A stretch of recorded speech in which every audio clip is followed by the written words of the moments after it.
ba? Ngayon, I know this for a fact. Iyang taong yan, panic boy. Si panic boy. Ang pinaka malalang ebidensya ng sinabi mo, Pam, kahit hindi kami nakapasok at up close and personal with him, paano nakikita yung panic mode niya? Yung ikaw yung presidente, tapos mag-a-announce ka na okay na yung LTO, yung SSS calamity loan, okay na. Oo. At meron ng gas fine doon sa Malampaya. Pwede naman i-announce yan ng... It's not your role. What's your role? He should have Ang role niya, iutos niya mismo, ano laman ng Cabral Files. Ang role niya, busisiin niya yun. Diba? Tama. Hindi yung ganyan, yung LTO, alam mo yung sinasabi niya, alam mo yung pinaka-latest niya sa LTO? Hindi niya mabubura yung 10 years na driver's license ID expiration nung mga LTO holders, driver's license, di ba?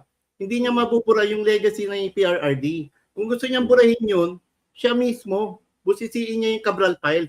Hindi yung mga mabababaw na pang-optics. Kasi hindi niya role yun, hindi niya gawain yun. Kayang gawin yung ultimo director lang ng isang departamento ng gobyerno. Yun ngang yun ngang ibunyag siya ng sarili niyang ate sa isang INC rally, di ba? The following day nagpaka-bibo. Ano ang laman ng kanyang pagiging bibo? Yung mga sinabi ni Zaldico ay hindi totoo. Ngayon po ay kailangan na nating i-cancel ang kanyang passport. Trabaho mo 'yan.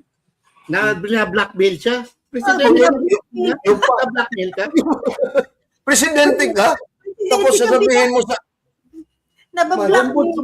Ombudsman ka, DILG secretary ka, susuhulan ka na 1 billion. Yun? 1 billion ata.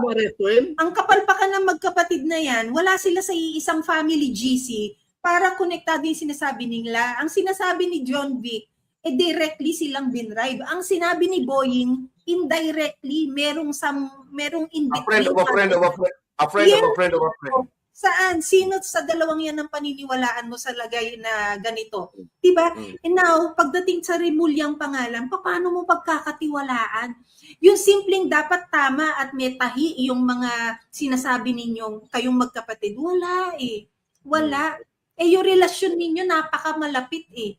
Dapat kayo, iisa yung tono ninyo, yung kahit nakapikit, nasasabi nyo ng tama. Kaya lang yan ang problema sa mga bagay na tinahitahi lamang, inimbento.